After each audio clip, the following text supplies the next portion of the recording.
اردو زبان ایک عالمگیر زبان ہے۔ 100 سے زائد ملکوں میں اس کے بولنے، پڑھنے اور لکھنے والے آباد ہیں۔ تاریخ، جغرافیہ، سائنس و فلسفہ، طب و حکمت، قانون اور ٹیکنالوجی جیسے علوم و فنون کے بے شمار ذخیرے اسی اردو زبان میں پائے جاتے ہیں، جس کے حاصل کرنے کے لیے اردو زبان سے واقف ہونا ضروری ہے۔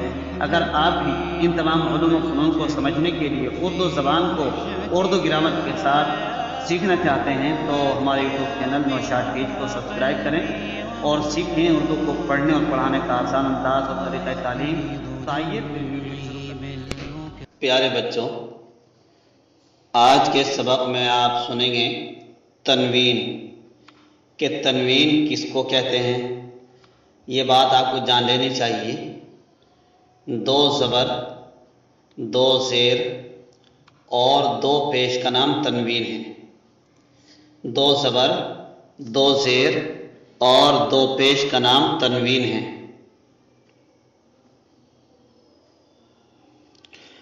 تنوین کی آواز میں جب تنوین پڑھی جائے گی تو اس کے آخر میں نون کی آواز پڑھتے ہیں۔ جیسے کہے ہم نے فوراً، تو اگرچہ فوراً کے را کے آخر میں الف بنا کر اس پر تنوین لگتی ہے، لیکن آخر میں نون پڑھنے کی آواز آتی ہے۔ اردو میں ایسے الفاظ بہت کم مستعمل ہیں جن پر 2 زبر یا 2 پیش آتے ہوں۔ اردو میں ایسے الفاظ بہت کم مستعمل ہیں 2 زبر جن پر 2 زیر یا 2 پیش آتے ہوں۔ 2 زبر کے الفاظ ہمیشہ مستعمل ہیں، جیسے مشارن الیہ۔ اسی طریقے سے نسلم بعد نسلن، نسلن بعد نسلن، تو نسلن کے نیچے، لام کے نیچے 2 زیر آئے۔ مشارن الیہ میں مشارن را کے اوپر 2 پیش ہیں۔ ایسے الفاظ کا استعمال بہت کم ہوتا ہے جس کہ تنوین 2 زیر والی اور 2 پیش والی ہو اردو زبان میں۔ البتہ 2 زبر والی تنوین کا بہت استعمال ہے، تو ہم زیادہ تر اسی طریقے کے الفاظ استعمال کریں گے، کیونکہ 2 زیر اور 2 پیش والے الفاظ ہمیں بہت کم ملتے ہیں۔ تنوین والے لفظ کو کس طرح لکھا جائے، اس سلسلے میں یہ بات ذہن میں رہنی چاہیے کہ جب لفظ کے آخری حرف پر 2 زبر لگائیں گے تو اس پر 2 زبر لگا کر آگے الف کا اضافہ کر دیا جائے گا۔ جب کسی کے لفظ کے آخر میں تنوین لگائیں گے تو تنوین لگانے کے بعد الف کا اضافہ کر دیا جائے گا۔ وہ کیسے کریں گے دیکھیے۔ ہاں، اس کے اندر ایک بات اور ہے، اس لفظ کے آخر میں اگر گول تا ہو، یا گول تا ہو جیسے، یا لمبی تا ہو،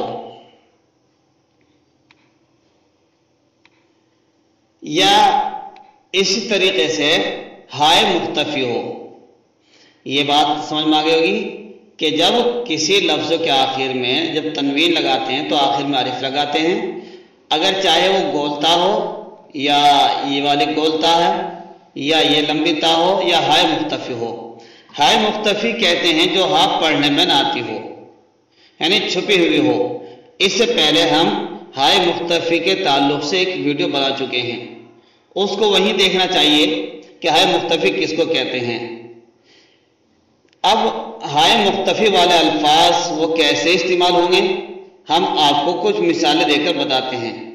جیسے آپ کے سامنے ایک لفظ آیا حقیقت، جب اس کے آخر میں ہم تنوین لگائیں گے تو حقیقت سے بنے گا حقیقتاً۔ یہ تا کے آخر میں 2 لمبی تا تھی، لیکن اس کے آخر میں ہم نے الف بڑھایا تو یہ بن گیا تنوین والا حرف بن گیا حقیقتاً۔ ایسے ہی لفظ ہے وقت، جب اس کے آخر میں تنوین لگائیں گے تو یہ بنا گا وقتاً، یہ وقت سے بنا وقتاً۔ ایسی ہی ایک لفظ ہے اشارہ، جس کے آخر میں ہائے مختفی ہے۔ اب اشارہ جب پڑھا، لیکن جب اس کے آخر میں ہم تنوین لگائیں گے تو اس کا اصول بھی یہ ہوگا کہ تا آخر میں بڑھا کر الف لگا دیا جائے گا، پڑھا جائے گا اشارتاً۔ ایسے ایک لفظ ہے قانون، جب اس کے آخر میں ہم تنوین لگائیں گے تو پڑھا جائے گا قانوناً۔ گولتا اور ہائے مختفی والے الفاظ کے آخر میں بھی تنوین گولتا، اور جیسے گولتا ہے، اور ہائے مختفی والے الفاظ کے آخر میں بھی تنوین کو الف کے ساتھ ہی لکھنا چاہیے۔ بعض لوگ جب یہ گولتا کسی کے آخر میں آتی ہے یہ والی گولتا تو اس کو لوگ تنوین کے ساتھ الف کے ساتھ لکھتے، تنوین تو لگا دیتے ہیں لیکن الف کے ساتھ نہیں لکھتے، جیسے ہم آپ کو بتاتے ہیں حقیقتاً، اسی طریقے سے اشارتاً، یہ جو استعمال کرتے ہیں لوگ اس کا استعمال کرنا یہ صحیح نہیں ہے۔ یہ جو آخر میں تا ہے اشارتاً، بلکہ حقیقتاً ایسے لکھا جائے گا جیسے اوپر لکھا حقیقتاً ریڈ کلر میں، ایسے اشارتاً جیسے اوپر کی لائن میں اشارتاً لکھا ہوا ایسے لکھا جائے گا، یہ لکھنا صحیح نہیں ہے، یہ غلط ہے۔ تو جو لوگ گول تا کے ساتھ آخر میں تنوین لگا دیتے ہیں، اشارتاً کے آخر میں جو گول تا ہے اس کے آخر میں بھی تنوین لگا دیتے ہیں، یہ صحیح نہیں ہے، یہ طریقہ غلط ہے۔ بلکہ تنوین لکھنے کا طریقہ یہی ہے کہ جس کے آخر میں بھی تنوین لگانی ہے الف لگائیں گے اور تنوین لگا دیں گے۔ تو آئیے کچھ جملے پڑھ لیتے ہیں کہ جن کے اوپر ہم نے زیادہ تر تنوینی پڑھنی ہے۔ پہلے ہم تحقیق کرتے ہیں فوراً کو تنوین کیسے بنائیں گے۔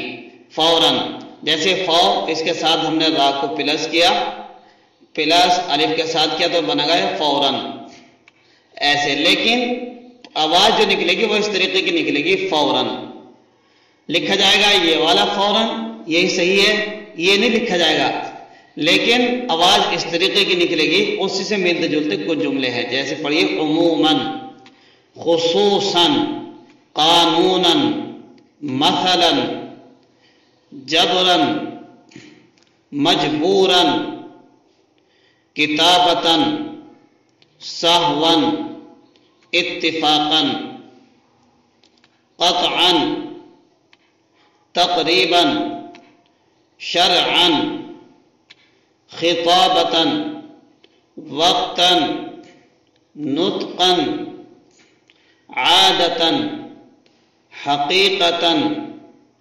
رعایتاً، دفعتاً، نتیجتاً، واقعتاً، کلیتاً، اشارتاً، ارادتاً۔ تو یہ جو الفاظ ہم نے آپ کے سامنے دکھائے ہیں سب کے آخر میں تنوین ہے اور الف کے ساتھ استعمال ہے۔ اگر کوئی ان کو دو چشمیہ کے ساتھ لکھا ہے گولتا کے ساتھ، وہ لکھنا غلط ہوگا۔ تو آئیے کچھ اور جملے پڑھ لیتے ہیں جس میں ہم نے دو چشمیہ کا استعمال دکھایا ہے۔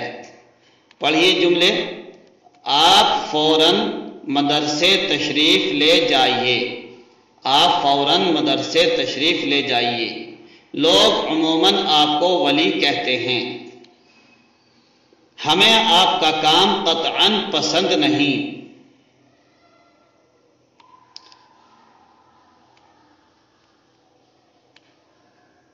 قانوناً آپ کی بات درست ہے۔ یقیناً اللہ کا کلام سچا ہے۔